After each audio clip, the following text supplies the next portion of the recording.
है और वो उसके पास जाते हैं कि क्या जाने उसमें कुछ पाए। इस इच्छा के अनुसार कि शायद उसमें कुछ खाने के लिए फल मिल जाए। पर पत्तों को छोड़ हाँ, कुछ न पाया, पर पत्तों को छोड़कर उसमें कुछ भी ना पाया, क्योंकि फल का समय ना था। क्योंकि फल का समय नहीं था। जो मोस्ट इंपॉर्टेंट बात है वहां पर लिखा है फल का समय नहीं था। उसके बाद भी प्रभु यीशु मसीह वहां पर जाकर उस वृक्ष में क्या देखते हैं कि शायद कुछ फल खाने के लिए मिल जाए। तो प्रभु यीशु मसीह जो अंजीर के पेड़ का रचने वाला है, ऋतु के बाहर फल ना देने के लिए उसे श्राप देता है। बाद में उसमें आगे पढ़ेंगे तो वो उसको श्राप देता है, फिर उसमें उसमें कभी भी फल ना लगे। लेकिन एक देखने वाली बात है कि प्रभु यीशु मसीह एक ऐसे वृक्ष के पास जा रहे हैं, अंजीर के पेड़ के पास जा रहे हैं, जिसमें ऋतु नहीं है कि उसमें अंजीर का फल आए, लेकिन फिर भी वो उसमें फलों को ढूंढ रहे हैं। ये बात जब अब चेले सुन मतलब चेले साथ में थे, उन्होंने सुना तो उनको भी अजीब लगा होगा, और आज हम लोग सुनते हैं तो हमें भी अजीब लगता है। ऐसा क्या कारण था कि ऋतु नहीं थी, उसके बाद भी उन्होंने उसमें फल ढूंढे, और जब नहीं मिले तो प्रभु ने उसे श्राप दे दिया कि फिर कभी तुझ में फल ना लगे। तो क्या कारण था कि उस पेड़ का रचने वाला था, ऋतु के बाहर फल ना देने के लिए भी उसे श्राप देता है? ये जो प्रश्न है ये हमारे लिए बहुत ही महत्वपूर्ण है मेरे प्रियो। तो आज हम इस बात को देखेंगे क्यों प्रभु यीशु मसीह ने ऐसा कहा था, और इस बात को हमें ध्यान रखना है। परमेश्वर प्रभु यीशु मसीह कुछ भी कहते हैं उसकी हर एक बात का एक मीनिंग होता है, और बिना किसी कहना चाहिए उद्देश्य के वो कोई भी बात नहीं कहते थे। तो अंजीर के पेड़ के विषय में हम थोड़ी सी एक जानकारी लेंगे। अंजीर का पेड़ जो होता है उसकी एक खास बात होती है कि इससे पहले कि जब उसमें मतलब उस पेड़ में अंजीर का फल लगे, पत्तियों के बीच में एक खाने वाली गांठ निकलती है जिसको अरबी भाषा में तुकवास कहते हैं। ये फल लगने से ठीक पहले आती है और पेड़ जो है उस गांठों से भर जाता है। इससे पहले कि अंजीर का फल उसमें लगे, ये गांठें जो होती हैं वो टूटकर अपने आप गिर जाती हैं, और फिर अंजीर का फल उसमें आता है। तो ये जो जब प्रभु यीशु मसीह ने उसमें देखा कि वो जो है वो गांठों से भरा हुआ है, और जिस वर्ष उसमें बहुत अधिक गांठें लगी हों और वो गिरे ना समय पर आने पर भी, तो इसका अर्थ है कि उस वर्ष उसमें कोई फल नहीं लगे। ये बात ध्यान रखना है हमें, क्योंकि प्रभु यीशु मसीह तो उसके सृष्टिकर्ता थे और वो इस बात को जानते थे मेरे प्रियो कि जब फल लगता है तो उसके आने से पहले ही जैसे ही फल आता है तो वो गांठें गिरने लगती हैं, और तब उसमें अंजीर का फल आता है। लेकिन इस वृक्ष को देखने के बाद गांठें उसमें लगी हुई थी और कोई भी फल नहीं आया था। मतलब वो दूर से देखने में हरा भरा लग रहा था, लेकिन उसमें फल बिल्कुल भी नहीं थे, और प्रभु यीशु मसीह जानते थे इस वर्ष इसमें कोई भी फल नहीं लगेगा। और इस बात को देखते हुए ही उन्होंने, क्योंकि वो इसके सृष्टिकर्ता थे, ये बात हमारा प्रभु जानता था कि हरा भरा होने के बाद भी उसमें फल की कोई आशा नहीं है। क्योंकि वो उसका सृष्टिकर्ता था, इसीलिए प्रभु ने उसको श्राप दिया कि फिर कभी तुझ में फल ना लगे।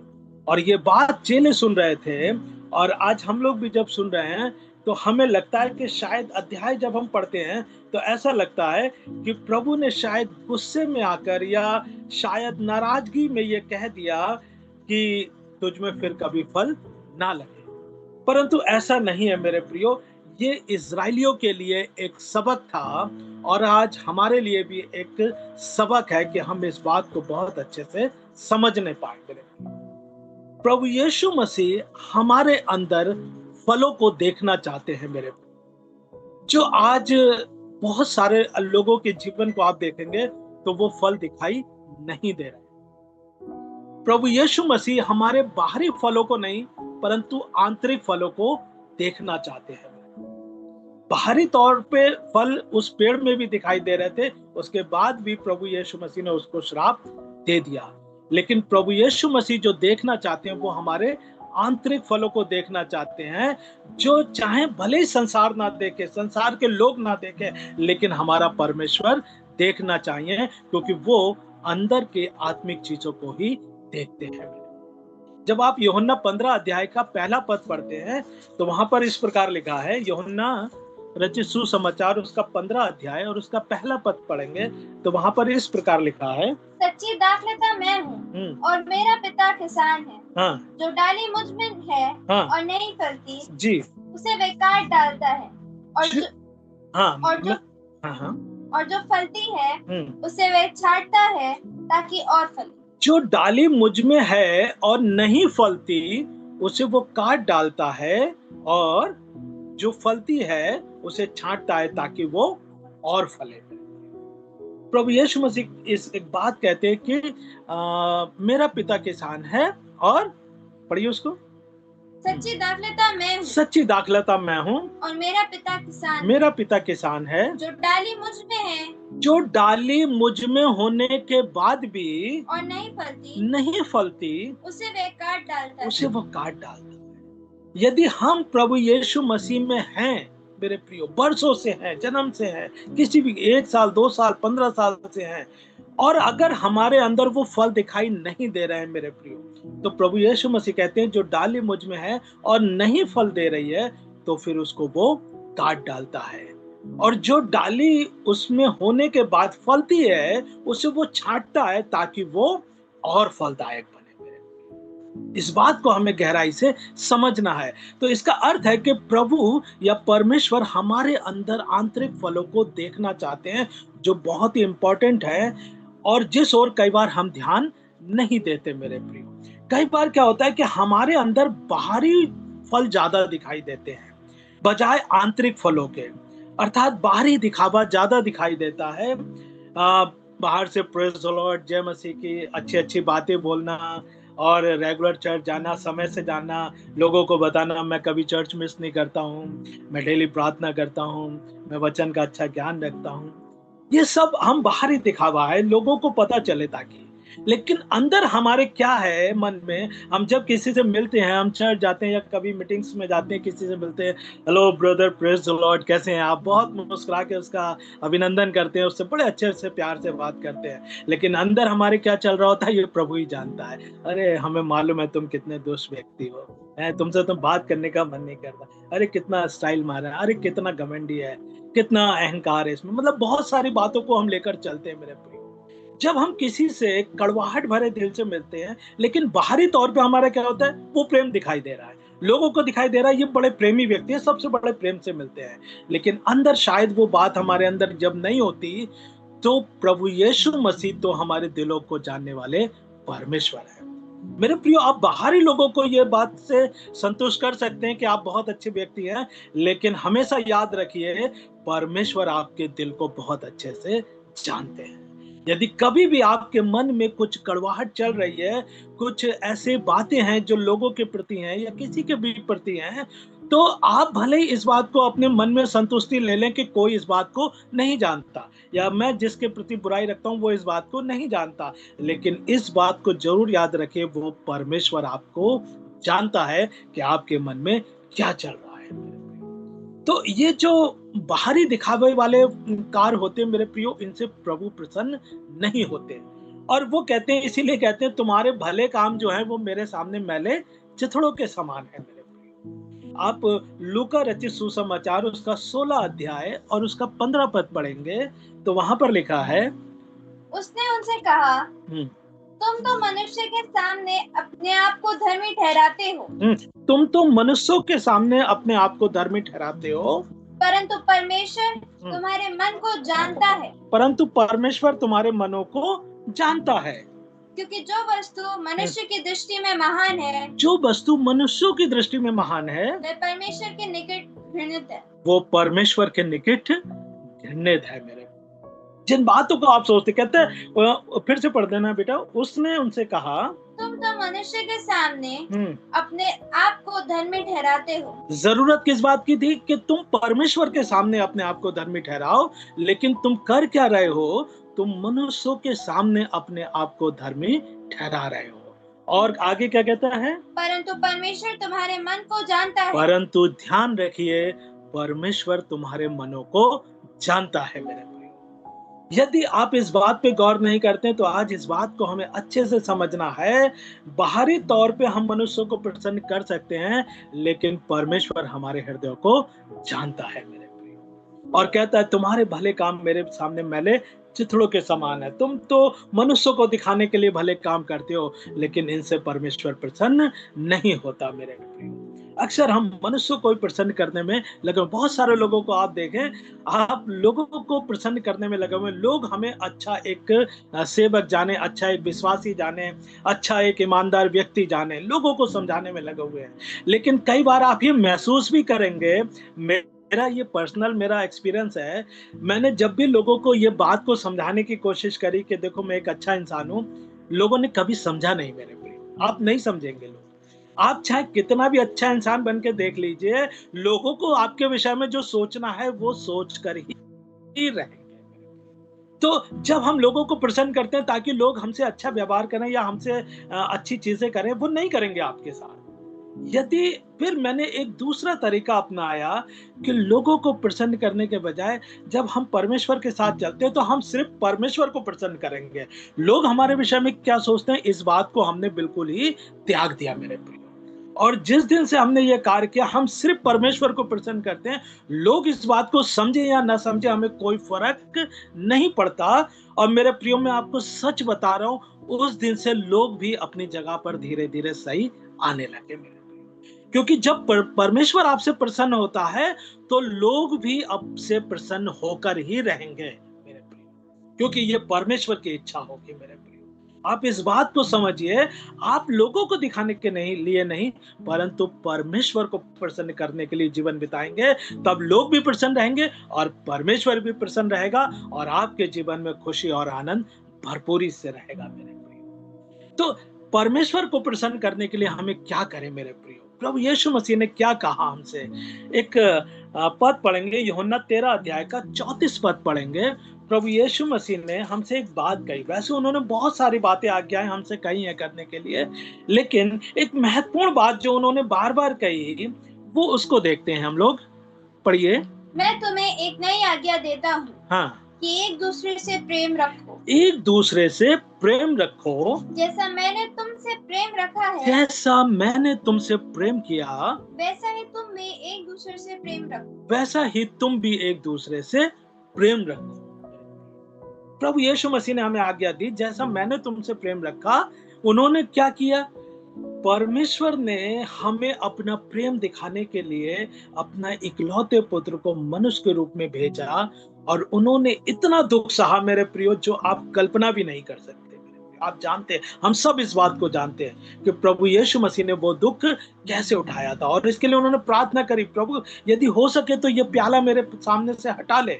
लेकिन उन्होंने फिर भी कहा, मेरी इच्छा नहीं परंतु आपकी इच्छा पूरी हो जाए। और फिर उन्होंने इस बात को जाना कि नहीं, मेरे ये दुख उठाने से बहुतों का उद्धार होगा। और आज उसी की वजह से आज हम और आप अपने सृष्टिकर्ता को जानते हैं मेरे प्रियो। तो उन्होंने अपना प्रेम दिखाने के लिए अपने बेटे को कुर्बान कर दिया। प्रभु यीशु मसीह ने अपना प्रेम दिखाने के लिए वो सारे दुखों को सह लिया मेरे प्रियो। और वही बात उन्होंने हमसे कही कि तुम्हें उद्धार पाने के लिए कुछ नहीं करना है, लेकिन आगे उद्धार पाने के बाद जैसा मैंने तुमसे प्रेम किया, वैसा तुम भी एक दूसरे से प्रेम करो। आज हम सारे काम कर रहे हैं मेरे प्रियो। हम बहुत अच्छी प्रार्थना करते हैं, हम वचन का अच्छा ज्ञान भी रखते हैं, रेगुलर चर्च भी जाते हैं, लेकिन क्या हम प्रत्येक व्यक्ति से प्रेम कर पाते हैं मेरे प्रियो? एक बार कभी अकेले में सोच कर देखिएगा, क्या हम लोगों से प्रेम कर पाते हैं मेरे प्रियो? कई बार आप इस बात को महसूस करेंगे, बहुत सारे लोग हैं जिनके प्रति आपका प्रेम प्रकट नहीं होता मेरे। और यही बात प्रभु यीशु मसीह ने कही। पहला यूहन्ना 4 अध्याय का 20 पद पढ़ेंगे। पहला यूहन्ना 4 अध्याय का 20 पद, वहां पर इस प्रकार लिखा है। पहला यूहन्ना 4 अध्याय का 20 पद। यदि कोई कहे, हाँ, मैं परमेश्वर से प्रेम रखता हूँ, हाँ, और अपने भाई से बैर रखे, हाँ, तो वह झूठा है। प्रभु कहते हैं, पौलुस कहता है वहां पर, कहता है, यूहन्ना कहता है कि यदि कोई कहे कि मैं परमेश्वर से प्रेम करता हूं, और हम सब इस बात को कहते हैं, मैं परमेश्वर से बहुत प्रेम करता हूं, है इसीलिए मीटिंग अटेंड करता हूं, चर्च जाता हूं, दुआ करता हूं, सब कुछ करता हूं। लेकिन कहता है यदि कोई कहता है कि मैं परमेश्वर से प्रेम करता हूं और अपने भाई से बैर करे तो वो झूठा है। ये बाइबल एकदम कड़क रूप में बताती है मेरे प्रियो। आज इस बात को हम महसूस करते हैं, लोग अपने परिवार से प्रेम नहीं कर पा रहे हैं, अपने माता पिता से, अपने भाई बहनों से, अपने बच्चों से प्रेम नहीं कर पा रहे हैं। आपस में ही कड़वाहट है, जमीन के प्रति, प्रॉपर्टी के प्रति लड़ाई झगड़ा है, धन संपत्ति के पीछे लड़ाई झगड़ा है, बहुत सारी बातों में क्लेश है। बाहर तो हम बहुत लोगों को प्रेम करते हैं, लेकिन घर में हम कितना प्रेम करते हैं, ये बात बहुत इंपॉर्टेंट लगती है। मैं आपको सच में अपनी गवाही देना चाहता हूँ। जब मैंने सेवा शुरू किया था तो हम जाते थे सेवा करने के लिए दूर, करीब 70 किलोमीटर हम जा मतलब 35 किलोमीटर जाना, 35 किलोमीटर आना, बाइक से ही जाते थे। और जब हम लौट कर आते थे तो हमारा घर जो है, हम तीन भाई हैं हम लोग, और मैं सबसे छोटा हूँ, मेरे 2 भाई बड़े हैं। भैया स्टीफन भैया जानते हैं हमारे फैमिली को।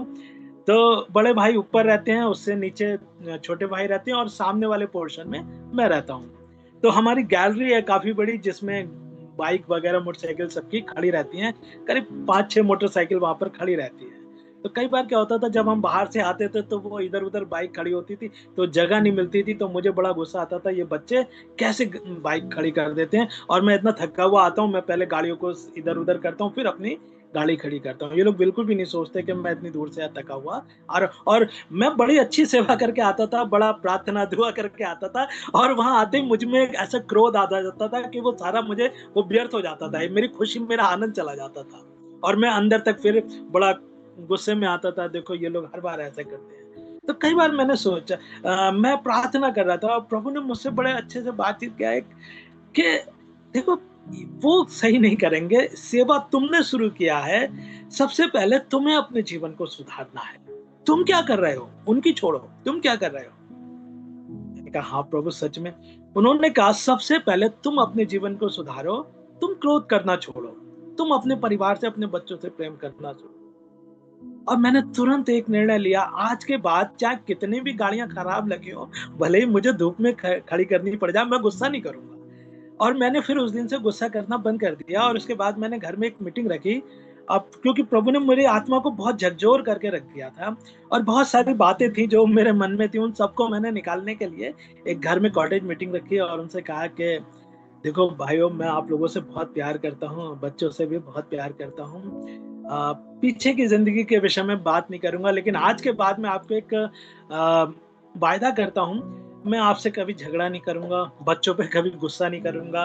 और ये जो प्रॉपर्टी हमारी मम्मी के नाम है, क्योंकि माँ मुझसे बहुत प्यार करती थी, मेरे साथ ही रहती थी, मैं आपको विश्वास दिलाता हूँ मैं कभी कोई धोखा नहीं करूंगा। और यदि आप मुझे इस घर से निकाल भी दोगे तो भी मैं प्रॉपर्टी के पीछे आपसे कभी झगड़ा नहीं करूंगा। प्रॉपर्टी तो छोड़ो, किसी भी बात के लिए आपसे कभी कोई बात पे नाराज नहीं होऊंगा, हमेशा आपसे प्यार करूंगा, बच्चों से प्यार करूंगा, आपके लिए प्रार्थना करूंगा। और प्लीज मेरे लिए भी प्रार्थना करिए, ताकि मैं अपनी सेवा कार्यों में अच्छे से सफल हो सकूं। और मैं आपको सच बता रहा हूँ, मेरे भाइयों के आंखों में आंसू आ गए, और उन्होंने मुझे गले लगा लिया, और उन्होंने कहा अब तुम सही मार्ग पे चल रहे हो, और हमारा आशीर्वाद है कि प्रभु तुम्हें बहुत इस्तेमाल करे। और उस दिन से फिर हमारे घर में कभी झगड़ा नहीं हुआ, और क्योंकि मैंने निर्णय ले लिया मैं नहीं करूंगा। अक्सर हम लोग क्या करते हैं गलती, हम कहते हैं अरे भैया मैं तो बहुत अच्छा हूँ, मेरा भाई जो है, मेरी बहन जो है, मेरा ये जो है, वो बहुत दुष्ट है, वो मेरी सुनता ही नहीं है, वो मुझे अच्छा देखना ही नहीं चाहता, है ना, मैं तो बहुत प्यार करता हूँ। लेकिन हम अपने जीवन के विषय में कभी भी ये नहीं सोचते। मेरे प्रियो, शुरुआत हमें करनी है, क्योंकि वचन हमने सीखा है, वचन हमने पढ़ा है, वचन हमारे अंदर कार्य कर रहा है, आत्मा हमारे अंदर कार्य कर रहा है। पहला कदम मुझे ही उठाना पड़ेगा। मुझे फर्क नहीं पड़ता मेरे भाई लोग मुझसे प्रेम करते हैं या नहीं करते हैं, लेकिन मुझे प्रेम करना है, क्योंकि मेरे प्रभु ने मुझे आज्ञा दी। और मुझे अपने परमेश्वर को प्रसन्न करना है, उनके राज्य में शामिल होना है, इसलिए मैं तो वो कार्य करूंगा, भले ही वो इसकी कीमत समझे या ना समझे। इस बात को हमें समझना। और जैसे हमने ये निर्णय लिया मेरे प्रियो, आज तक उसके बाद कभी कोई बात नहीं हुई, किसी तरह का नहीं। वो बच्चे बहुत आदर देने लगे। मेरे लिए एक जगह स्पेशल बना दी गई, आप आराम से यहाँ खड़े करिए ताकि आप ज्यादा बाइक निकालते हैं तो कोई प्रॉब्लम ना। और बहुत रिस्पेक्ट मिलती है। सारे हम सब लोग बहुत मिलजुल कर रहते हैं। 3 भाई हैं, मतलब 14-15 लोगों का परिवार है और एक साथ रहता है। और पड़ोसी इस बात को कहते हैं हमारे, मेरे प्रियो, जब हमारी सेवा या हम एक अच्छे विश्वासी हैं तो पहला जो प्रेम हमारा होता है वो घर से शुरू होता है। उसके बाद हमारे पड़ोसियों के, हमारे पड़ोसी हमारे विषय में क्या सोचते हैं और हमारी कलीसिया के लोग हमारे विषय में क्या सोचते हैं। ये बात 100% है कि सब लोग आपसे प्रसन्न नहीं होंगे, ये तो गारंटी है। क्योंकि यीशु मसीह के भी 12 चेलों में एक यहूदा था, तो उसकी परवाह नहीं है। लेकिन आप जितना हो सके लोगों से प्रेम करने की कोशिश करिए। फर्क नहीं पड़ता कौन मुझसे अच्छा प्रेम करता है, कौन मुझे बदला देता है, कौन नहीं देता है। क्योंकि मैं तो इसलिए करता हूं कि मैं अपने परमेश्वर को प्रसन्न करूं, मुझे उसके राज्य में शामिल होना है, इसलिए मैं उनकी आज्ञाओं का पालन करूं। तो ये बात इंपॉर्टेंट है। तो परमेश्वर को प्रसन्न करने के लिए आपको ये कार्य करना ही होगा, क्योंकि प्रभु कहते हैं यदि तू अपने भाई से प्रेम नहीं करता तो तुम मुझसे भी प्रेम नहीं कर। और मुझे ये सिद्ध करना है कि हाँ प्रभु देखो, मैं आपसे प्रेम करता हूं, इसलिए मैं अपने परिवार से भी प्रेम करूंगा ताकि मेरा प्रभु प्रसन्न हो सके। और यदि प्रभु प्रसन्न नहीं होगा मेरे प्रियो, तो आप जिंदगी भर बाइबल पढ़ते रहिए, दुआ करते रहिए, वचन पढ़ते रहिए, आप ना तो कभी भी उसके राज्य में शामिल होंगे, ना उसके सच्चे अनुग्रह को प्राप्त करेंगे। तो अपने जीवन को बदलना है मेरे प्रियो, इस बात को हमें समझना है। इसी का 3 अध्याय, पहले यूहन्ना का 3 अध्याय का 15 से 18 पद पढ़ेंगे। वहां पर लिखा है, पहला यूहन्ना 3 अध्याय का 15 से 18 पद। जो कोई अपने भाई से बैर रखता है वह हत्यारा है। वो हत्यारा है। और तुम जानते हो कि किसी हत्यारे में अनंत जीवन नहीं रहता। यदि आप अपने भाई से प्रेम नहीं करते तो आप एक हत्यारे हो जाते हैं, एक क्रिमिनल हो जाते हैं, और क्रिमिनल प्रभु के राज में शामिल नहीं होगा मेरे। तो मैं इस बात से डरता हूं और आपको भी इस बात से डरना चाहिए कि प्रभु ने वचन में लिख दिया है, और प्रभु न्याय परमेश्वर है, किसी का मुंह देख के पक्षपात नहीं करते मेरे प्रियो। वो न्याय करेंगे और उस समय जो कुछ आपने किया है, प्रकाशित वाक्य में लिखा है, धन्य वे मृतक जो आपसे प्रभु में सोते हैं, उनके कार्य उनके साथ हो लेते हैं मेरे प्रियो। हम जो कार्य इस पृथ्वी पर रहकर कर रहे हैं ना, यही हमारे साथ जाएंगे और इन्हीं के अनुसार हमारा न्याय होगा मेरे प्रियो। और अगर यही हमने सही नहीं किए तो हम न्याय में प्रभु को क्या मुंह दिखाएंगे, इस बात को हमें समझना है। गलातियों 5 अध्याय का 19 पद पढ़ेंगे। परमेश्वर का वचन क्या कहता है, गलातियों 5 अध्याय का 19 पद से पढ़ेंगे। शरीर के काम तो प्रकट है, अर्थात व्यभिचार, गंदे काम, दुष्टपन, टोना, बहस, झगड़ा, ईर्ष्या, क्रोध, विरोध, फूट, विधर्म, डाह, मतवालापन, हीरा कीड़ा और इनके जैसे और काम हैं। इनके विषय में मैं तुमसे पहले से कह देता हूँ। इनके विषय में मैं तुमसे पहले से कह देता हूँ, जैसा पहले कह भी चुका हूँ, ऐसे ऐसे काम करने वाले परमेश्वर के राज्य के वारिस ना हो। मेरे प्रियो, ऐसे ऐसे कार्य करने वाले परमेश्वर के राज्य के वारिस नहीं होंगे। साफ लिखा है वचन में मेरे प्रियो। यदि हम वचन को मानते हैं, यदि आप बैर रखते हैं, झगड़ा करने वाले व्यक्ति हैं, ईर्ष्या है आपके मन में, क्रोध करते हैं, बार बार विरोध करते हैं, फूट, विधर्म, डाह, मतवालापन, यदि इनमें से कोई भी बातें आपके अंदर हैं, आप कभी भी मत सोचिए कि आप परमेश्वर के राज्य में शामिल हो। क्योंकि यदि आपको परमेश्वर के राज्य में शामिल होना है तो इन सारी बातों को अपने हृदय से निकालना जरूरी है। क्योंकि परमेश्वर का वचन कहता है, ये हृदय हमारा परमेश्वर का भवन है। क्या तुम नहीं जानते कि तुम परमेश्वर का मंदिर हो और तुम्हारे अंदर परमेश्वर का आत्मा वास करता है? मैं सोचता हूँ सबके अंदर करता भी है या नहीं करता है, क्योंकि अगर इतना डाह, क्रोध, मतवालापन है तो वहां परमेश्वर का आत्मा कैसे रह सकता है मेरे? इसीलिए लोग प्रभु में होने के बाद भी गलत मार्गों पे चले जाते हैं, क्योंकि वहां जो मंदिर है वो आत्मा के बजाय और चीजों से। तो अगर परमेश्वर के आत्मा को स्थान देना है तो ये हृदय को खाली करना जरूरी है मेरे। और उसके अंदर क्या भरना है, उसी का 22 पद पढ़ दीजिए। पर आत्मा का फल प्रेम, हाँ, आनंद, इस हृदय को प्रेम, आनंद, शांति, शांति, धीरज, कृपा, हाँ, भलाई, हाँ, विश्वास, हाँ, नम्रता और संयम है। हाँ, इन्हीं से हमें अपने जीवन को, अपने हृदय को भरना है। हम लोग लाखों बार पढ़ते हैं, मतलब हमने शायद चर्च में बहुत बार, हजारों बार सुना होगा, पढ़ा होगा, लेकिन परमेश्वर का वचन एक बहुत कड़क तरीके से बात कहता है, परमेश्वर के राज्य में व्यवस्था को सुनने वाले नहीं, व्यवस्था पर चलने वाले प्रवेश करेंगे। आप सुनते हैं और अगर अमल नहीं करते हैं तो फिर कोई फायदा नहीं है। बहुत अच्छा प्रचार था, बहुत अच्छा यह था, हजारों लोग प्रचार करते हैं, आपने सुना और सुन के डिलीट मार दिया, फिर वो आपके जीवन के लिए कुछ भी लाभ नहीं देगा। इतने अच्छे अच्छे प्रभु के सेवक ब्रदर बुलाते हैं, लोग बताते हैं, अच्छी अच्छी बातों को आप तक पहुंचाते हैं, यदि वो बातों पर आप अमल नहीं करते हैं तो ये मीटिंग करना और ये समय देना दोनों व्यर्थ हो जाएगा। तो जब भी कोई अच्छी बात लगती है जरूर उसे ग्रहण कर लीजिए और कोशिश करिए कि मुझे ये कार्य करना है, क्योंकि मैं परमेश्वर का जन हूं और मुझे परमेश्वर के राज्य में शामिल होना है, तो मैं चाहे कष्ट भी उठाना पड़े तो भी मैं इस कार्य को पूरा अवश्य करूं। ये परमेश्वर का वचन कहता है। और उसी में और आगे पढ़िए 24 पद को। और जो मसीह यीशु के हैं, ध्यान रखिए, जो मसीह यीशु के हैं, उन्होंने शरीर को उसकी लालसा और अभिलाषाओं समेत क्रूस पर चढ़ा दिया है।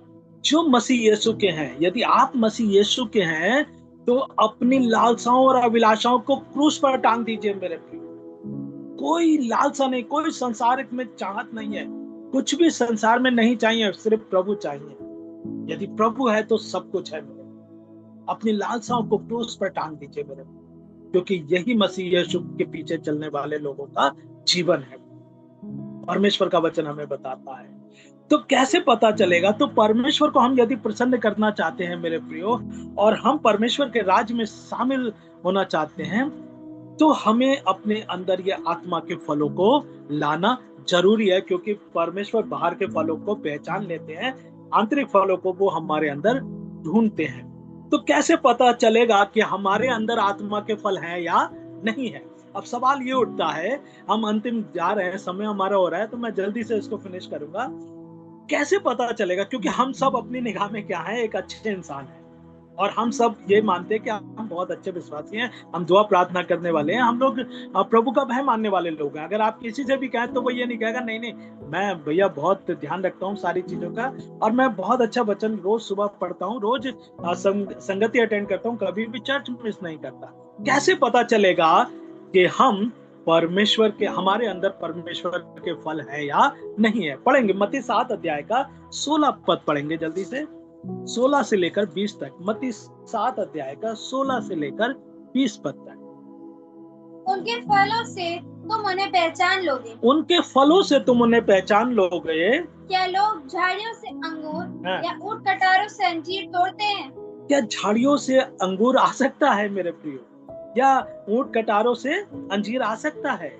और इसी प्रकार हर एक अच्छा पेड़ अच्छा फल लाता है। इसी प्रकार हर एक अच्छा पेड़ अच्छा फल लाता है। यदि वो आम का पेड़ है तो आम ही लाएगा, उसमें अंगूर नहीं आएंगे मेरे प्रियो।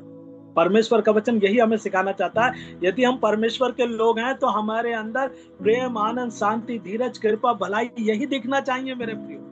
यदि हम कहते हैं हम परमेश्वर के लोग हैं, और यदि हम परमेश्वर के लोग कहलाते हैं और हमारे अंदर क्रोध, बैर, विधर्म, फूट, ईर्ष्या, जलन है, तो फिर हम कैसे कह सकते हैं हम परमेश्वर? तो क्या कहता है, पढ़िए उसको एक बार फिर से। हाँ, इसी प्रकार हर एक अच्छा पेड़ अच्छा फल लाता है। हाँ, और निकम्मा पेड़ बुरा फल लाता है। निकम्मा पेड़ बुरा फल लाता है, अच्छा पेड़ अच्छा फल लाता है, चाहे कोई भी परिस्थिति हो। लोग उसके विपरीत में कुछ भी कहें, वो अच्छा फल ही लाएगा, और निकम्मा पेड़ हमेशा निकम्मा फल ही लाएगा। और आगे, अच्छा पेड़ बुरा फल नहीं ला सकता, और ना निकम्मा पेड़ अच्छा फल ला सकता है। जो पेड़ अच्छा फल नहीं लाता वे काटा और आग में डाला जाता है। जो पेड़ अच्छा फल नहीं लाता, बार बार सुनने के बाद एक साल, 2 साल, 3 साल, 10 साल वचन सुनने के बाद भी अच्छा फल नहीं लाता, वो काट डाला जाए। बहुत ध्यान से इसको सुनना है। समय नहीं है, बहुत जल्दी प्रभु के आगमन के हम लोग बिल्कुल बॉर्डर पे खड़े हुए हैं। आप इतिहास को देख रहे होंगे, सारी चीजों को समझ रहे होंगे। ये जो युद्ध चल रहा है ये व्यर्थ में नहीं चल रहा है। इजराइल को हमें देखते रहना है। प्रभु यीशु मसीह ने कहा है तुम अंजीर के पेड़ को देखते रहो, तो वो इजराइल है, इजराइल को देखते रहिए। वहीं से हमें पता चलता है कि प्रभु के आगमन का कितना हम नजदीक है। मेरे ये महंगाई, अभी अकाल का समय शुरू होने वाला है, बहुत जल्दी परिस्थितियां बिगड़ने वाली है। मेरे प्रियो, ये समय है अपने जीवन को बदलने का, दोबारा मौका नहीं मिलेगा मेरे प्रियो। परमेश्वर का वचन कहता है जो पेड़ वो बार बार सुनने के बाद भी अच्छा फल नहीं ला रहा है, वो काट डाला जाएगा। और आगे क्या कहता है, वो हाँ काट डाला जाएगा। तो इस बात को हमें समझना है, हमें किसी भी कीमत पे अपने अंदर अच्छे फलों को लाना है, चाहे लोग हमें महत्व दें या ना दें, कोई हमारा रिस्पेक्ट करे या ना करे। और एक बहुत इंपॉर्टेंट बात, अगर किसी फल, आपने फलदायक वृक्ष को देखा होगा, यदि आप जानना चाहते हैं किस व्यक्ति के अंदर फल लगे हुए हैं, तो जिस पेड़ में बहुत सारे फल लगे हुए होते हैं वो अक्सर झुका हुआ होता है। आपने गौर किया होगा, जिस पेड़ में अधिक फल होते हैं वो झुका हुआ होता है। और किसी शायर ने कहा है कि झुकते वही हैं जिनमें जान होती है, अकड़ तो मुर्दों की पहचान। तो एक बहुत अच्छी बात मैं आपको बताता हूँ, बड़े ध्यान से सुनिए। पहाड़ पर चढ़ने वाला हमेशा झुककर चलता है। जब आप किसी को पहाड़ पर चढ़ते हुए देखेंगे तो आप ये महसूस करेंगे, देहरादून के पास में ही मसूरी है ना, तो पहाड़ पर चढ़ने वाला व्यक्ति हमेशा झुककर चलता है, और पहाड़ पर से उतरने वाला व्यक्ति हमेशा सीधा अकड़ कर चलता है, क्योंकि बैलेंस बिगड़ जाएगा, है ना, तो वो अकड़ कर चलता है, वो उतर रहा है नीचे की। तो यदि आप झुककर चल रहे हैं, इसका अर्थ क्या है, आप उन्नति की ओर, ऊपर की ओर जा रहे हैं। और यदि आप अकड़ कर चल रहे हैं, इसका साफ अर्थ है आप नीचे की ओर जा रहे हैं। तो नम्रता हमारे जीवन में प्रकट होनी चाहिए। प्रभु यीशु मसीह ने नहीं लिखा है कि वचन का ज्ञान करने वाले, बहुत दुआ करने वाले धन है। उन्होंने कहा धन वो है जो मन के दीन है मेरे, क्योंकि स्वर्ग का राज उन्हीं का है। तो मन में नम्रता और दीनता हमें लाना बहुत ही आवश्यक है। तो इस बात को हमें समझना है मेरे प्रियो। और मत्ती 3 अध्याय का 10 पद पढ़ दीजिए। मत्ती 3 अध्याय का 10 पद। अब कुल्हाड़ा पेड़ों की जड़ पर रखा हुआ है, इससे जो पेड़ अच्छा फल नहीं लाता वह काटा और आग में झोंका जाता है। मैं तो बस वो काटा और आग में झोंका जाता है। एक और पद पढ़ के मैं समाप्त करूंगा। इब्रानियों 6 अध्याय का 7 और 8 पद पढ़ दीजिए जल्दी से। इब्रानियों 6 अध्याय का 7 और 8।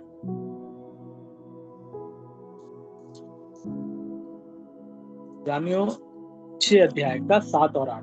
क्योंकि जो भूमि वर्षा के पानी को जो उस पर बार बार पड़ता है पी पी कर, जिन लोगों के लिए वह ज्योति बोई जाती है वे उनके काम का साग पात उपजाती है, वे परमेश्वर से आशीष पाती है। पर यदि वह झाड़ी और रूट कटारे उगाती है तो निकम्मी और श्रापित होने पर है, और उसका अंत जलाया जाना है।